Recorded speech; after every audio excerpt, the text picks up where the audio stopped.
दोस्तों आज हम लोग बात करेंगे जैन धर्म में महावीर स्वामी के बारे में।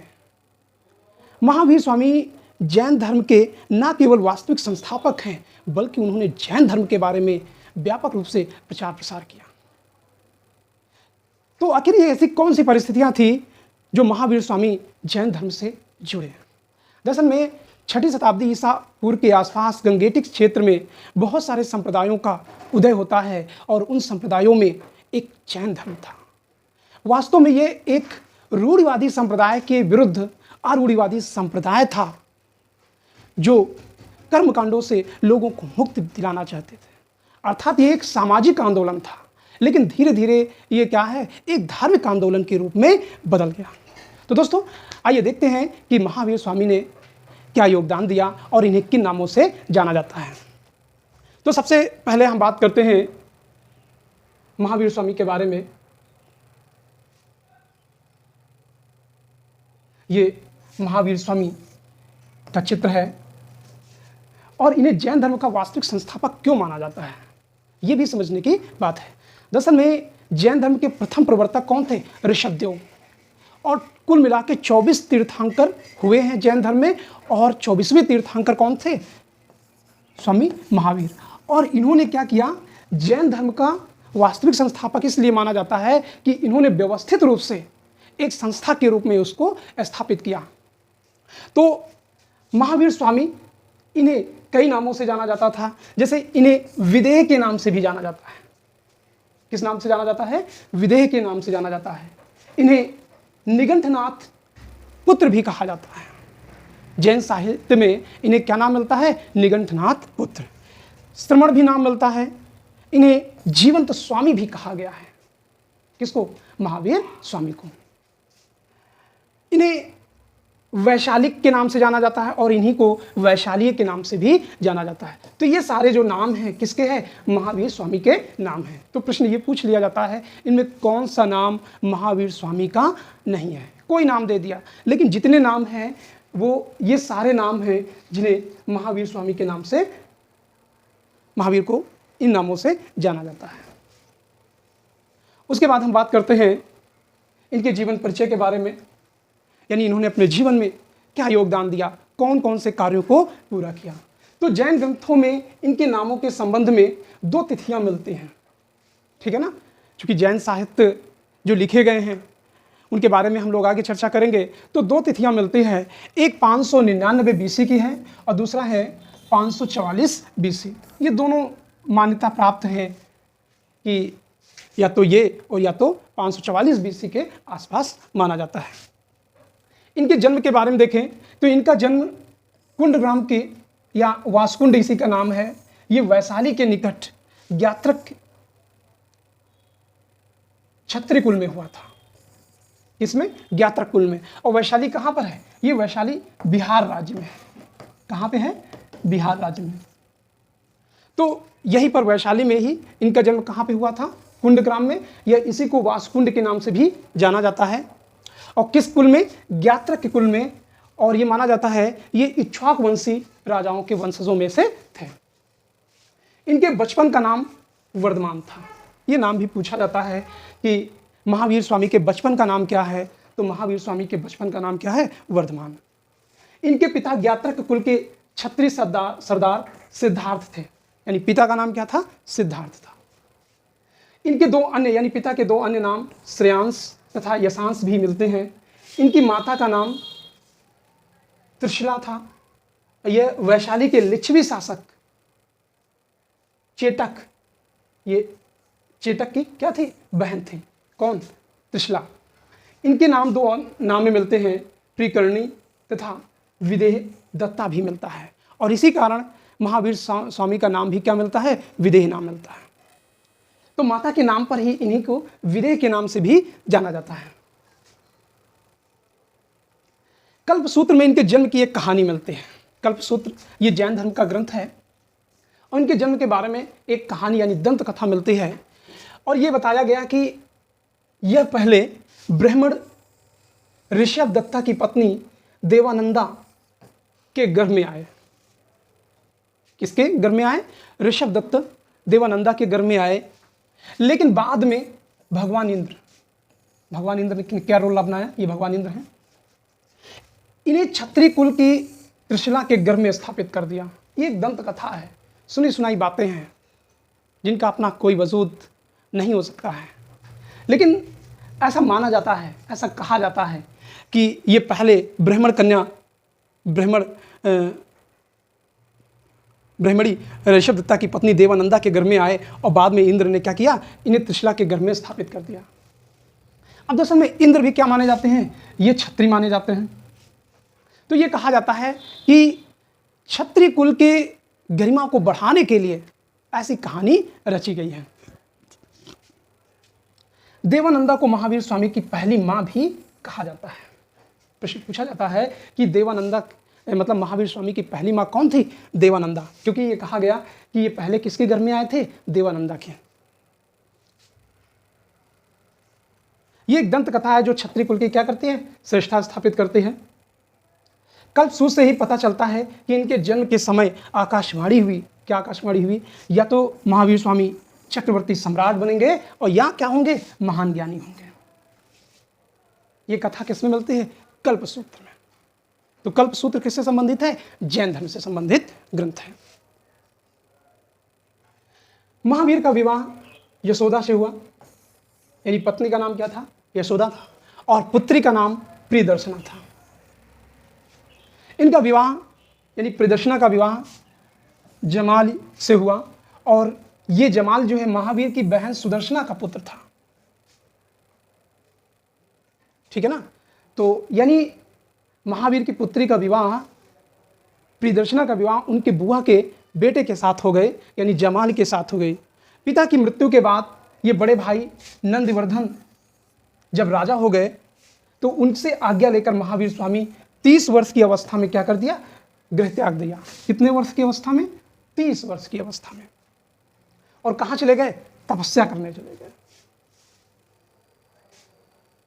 और सडवन नामक उद्यान में अशोक वृक्ष के नीचे अपने वस्त्रों को क्या कर दिया? उतार दिया, कि तपस्या के लिए वो बैठ गए। और क्या बन गए? एक भिक्षु की तरह रूप धारण कर लिया। महावीर स्वामी श्रवण बालुका नदी के तट पर 12 वर्ष तक कठोर तपस्या की, लेकिन तब भी इन्हें ज्ञान प्राप्त नहीं हुआ।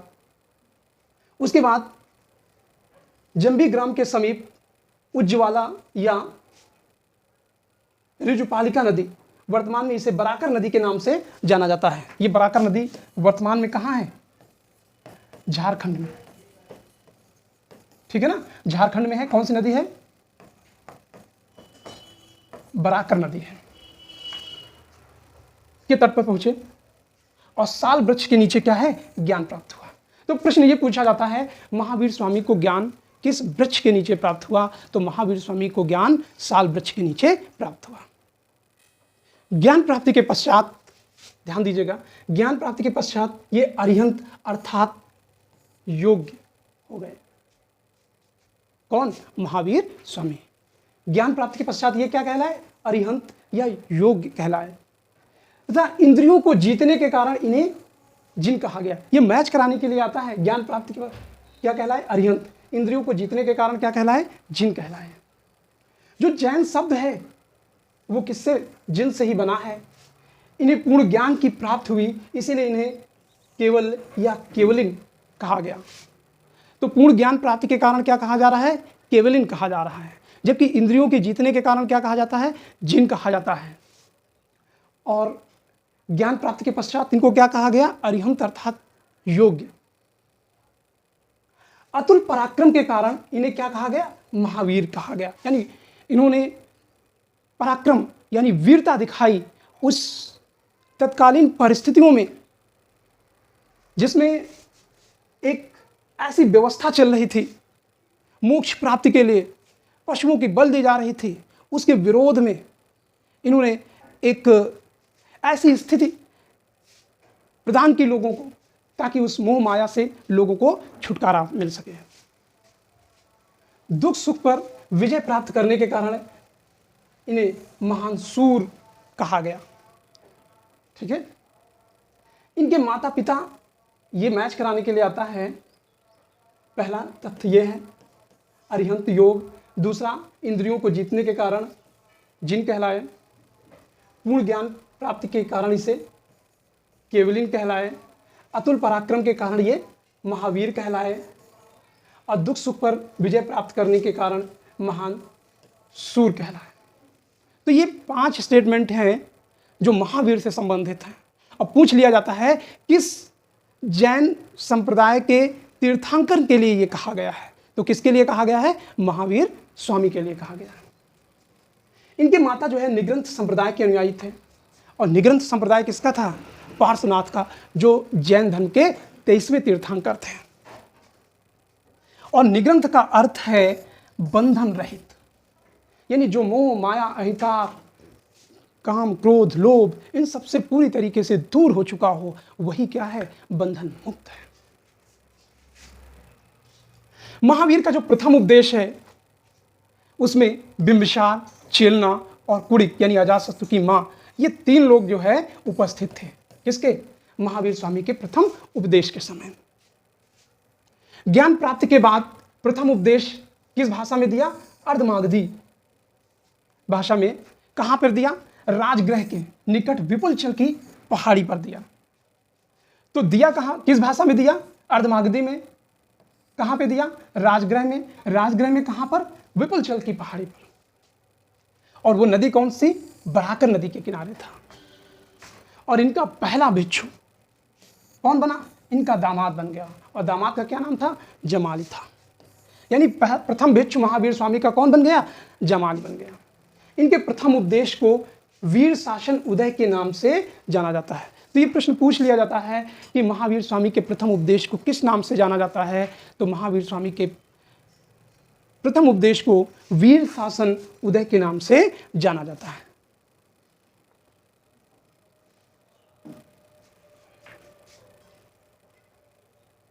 महावीर स्वामी को धर्म प्रचार के लिए सभी राज परिवारों का सहयोग मिला। यानी उस दौरान गंगेटिक क्षेत्र के जो राजा महाराजा थे उन्होंने भी इनका सहयोग किया। वैशाली के राजा चेतक जो महावीर स्वामी के मामा थे, महावीर स्वामी के भक्त बन गए। महावीर स्वामी ने प्रथम वर्षावास आस्तिका ग्राम में बिताया था। क्योंकि धर्म का प्रचार प्रसार करना ये एक जटिल समस्या होती थी उस दौर में, क्योंकि ना रास्ते होते थे, न गलियां, और पक्की सड़कें भी नहीं होती थी, कीचड़ युक्त होते थे। तो उन कीचड़ युक्त रास्तों में चलना बहुत मुश्किल होता था। तो जो धर्म प्रचारक होते थे वो आमतौर पर बरसात के मौसम में किसी एक मठ में या वन में रुक जाया करते थे और वहीं पर अपने धर्म का प्रचार प्रसार करते थे, तो लोगों को आने जाने में असुविधा ना हो, और इस कारण वो एक ही स्थान पर मिल जाया करते थे। तो महावीर स्वामी ने प्रथम वर्षावास कहाँ बिताया? आस्तिका ग्राम में बिताया। चंपा नरेश दधिवाहन की पुत्री दधिवाहन भिक्षु बन गए, और चंदना उनकी जो पुत्री थी वो क्या बन गई? भिक्षुणी बन गई। चंपा ये पूर्वी भारत में पड़ता है। चंपा की राजधानी, अंग की राजधानी चंपा थी, और चंपा जो है यानी अंग, ये भागलपुर वाला क्षेत्र है।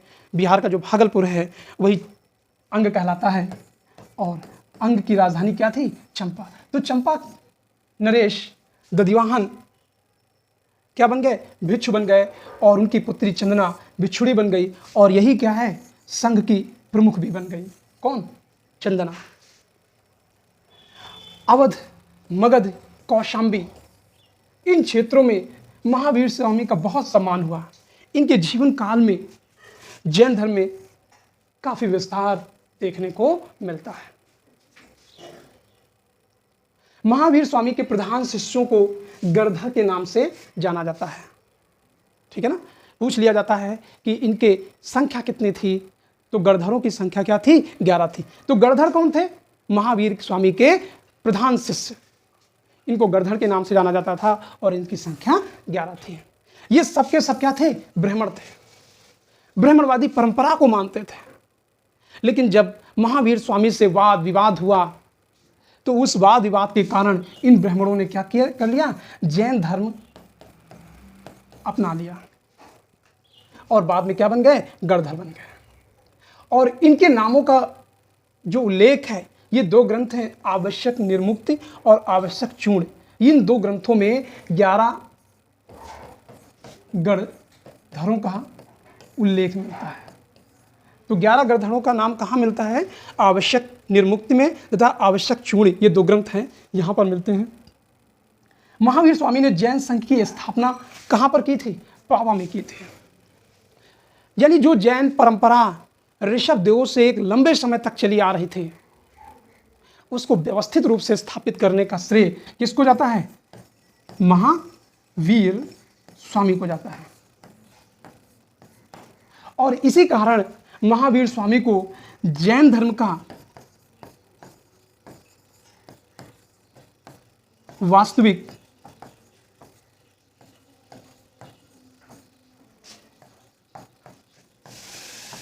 संस्थापक कहा जाता है।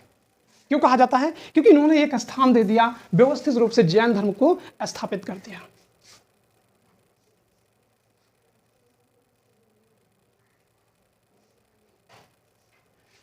ग्यारह गणधरों के नाम भी मिलते हैं। इंद्रभूत, ये प्रथम गणधर थे। इंद्र भगवान इंद्र से आप नाम याद रख सकते हैं, इनको प्रथम गणधर कहा गया।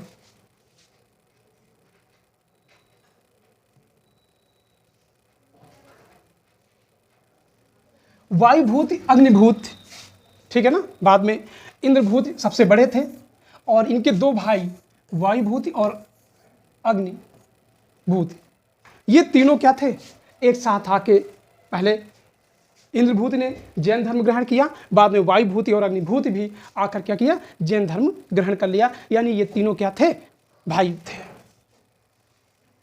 और चौथे गणधर हैं व्यक्त, 5वें हैं सुधर्मन, 6वें हैं मंडित, 7वें हैं मेरी पुत्र, 8वां है अंकपति, 9वां है अचल भ्राता और 10वां है मेतार और 11वें हैं प्रभास। तो ये 11 क्या थे, गणधर थे, जो जैन धर्म के प्रमुख के रूप में, यानी मुखिया के रूप में छोटे छोटे खंडों में के प्रमुख बना दिए गए थे, ताकि जैन धर्म का प्रचार प्रसार किया जा सके। इंद्रभूति और सुधर्मन को छोड़कर सभी की मृत्यु महावीर स्वामी के जीवन काल में हो गई।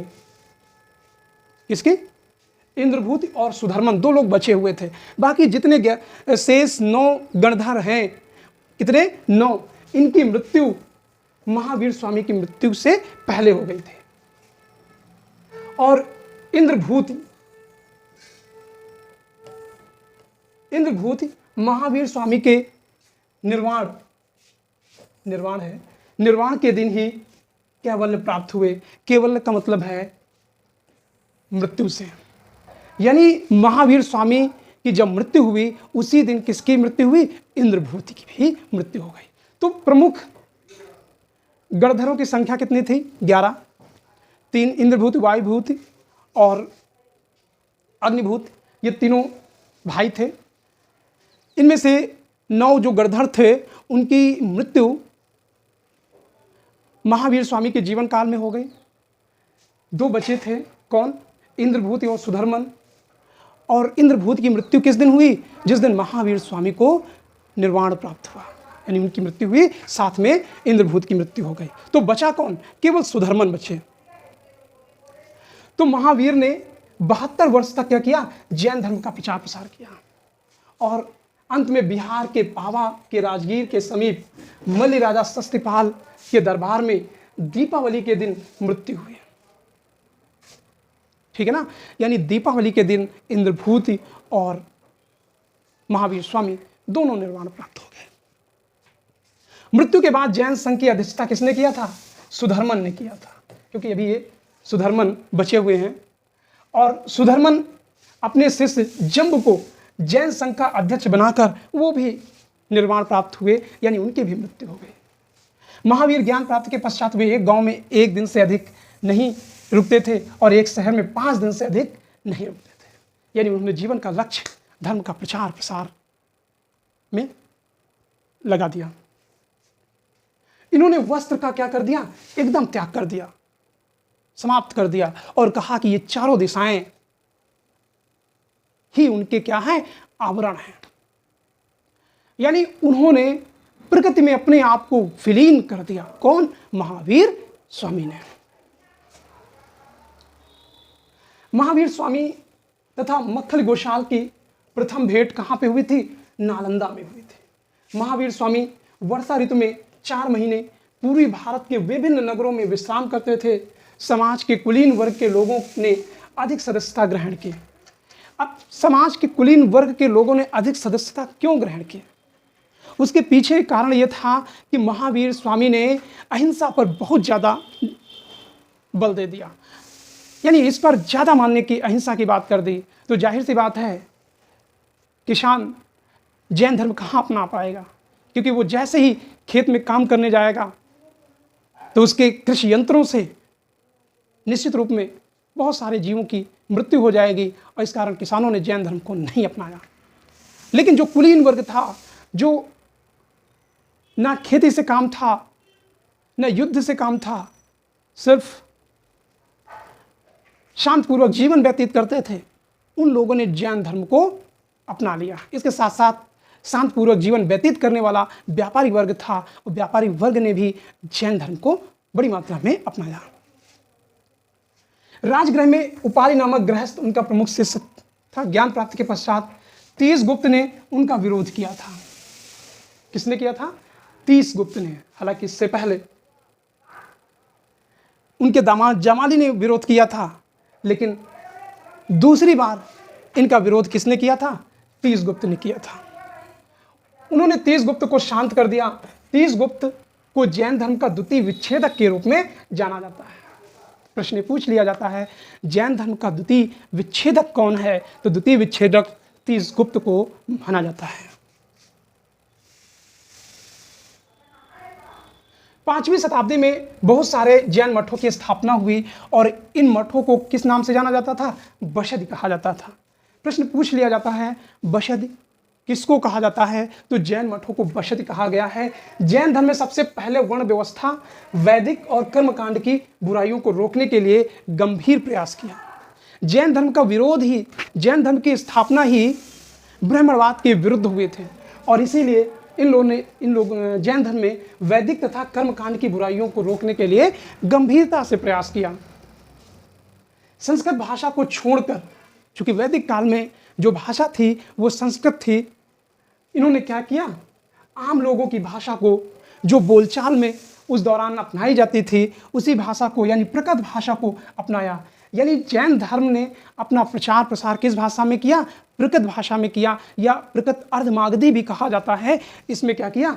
धर्म का प्रचार प्रसार किया।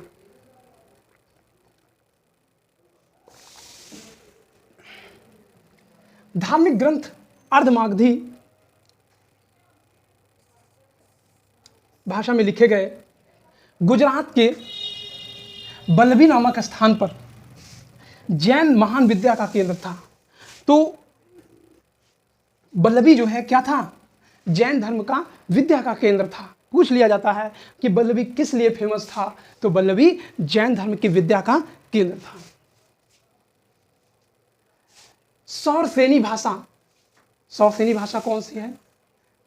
मराठी भाषा से उत्कर्ष इसका माना जाता है, और इस सौरसेनी भाषा को जन्मदाता कौन थे? जैनी थे।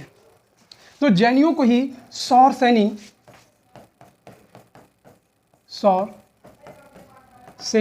भाषा का जन्मदाता माना जाता है। पारसनाथ और महावीर 24 तीर्थंकरों में यही दो हैं, 23वें और 24वें, जिन्हें ऐतिहासिक कहा जाता है, साथ में पौराणिक है। लेकिन महावीर स्वामी और पारसनाथ को छोड़कर जितने प्रथम 23 तीर्थंकर हैं, उन्हें पौराणिक ठीक माना जाता है, जबकि इन दोनों को क्या माना जाता है? ऐतिहासिक माना जाता है। महावीर ने घोषणा की थी कि अपने माता पिता के जीवित रहने तक संसार का परित्याग ना करें, क्योंकि जब पुत्र संसार का त्याग करके निकल जाता है तो माता पिता को इसका बहुत दुख होता है। तो तो इस पर महावीर स्वामी ने घोषणा किया था कि कोई भी व्यक्ति माता पिता के जीवित रहने तक संसार का परित्याग न करे, जो माता पिता के संताप का एक कारण हो सकता है। जामाल महावीर का प्रथम शिष्य था। महावीर की ज्ञान प्राप्ति के पश्चात 12वें या 14वें वर्ष इसने क्या कर दिया? विद्रोह कर दिया। यानी ससुर कौन थे? महावीर स्वामी। दामाद कौन था? जामाल। दोनों के बीच में क्या हो गया? विवाद हो गया। इस विवाद के बारे में आगे हम लोग बात करेंगे कि आखिर क्यों विवाद हुआ था, क्या विवाद हुआ था। तो जब विवाद हो गया तो 12वें या 14वें वर्ष इसने क्या किया? जामाल ने विद्रोह कर दिया और खुद को श्रावस्ती में जिन घोषित कर दिया। यानी जामाल भी महावीर स्वामी के पद चिन्हों पर आगे निकला और अपने आप को श्रावस्ती में क्या कर दिया? जिन घोषित कर दिया। और इसकी पत्नी जो प्रियदर्शना थी 1000 बिछड़ियों के साथ संग से क्या हो गई? अलग हो गई। लेकिन बाद में प्रियदर्शना अपने पति का साथ छोड़कर महावीर स्वामी के संग में शामिल हो जाते हैं। दोस्तों आज की क्लास यहीं तक, फिर अगली क्लास में मिलते हैं। Thank you. दोस्तों अगर आपको अच्छा लगे तो मेरे चैनल को सब्सक्राइब जरूर करें। Thank you.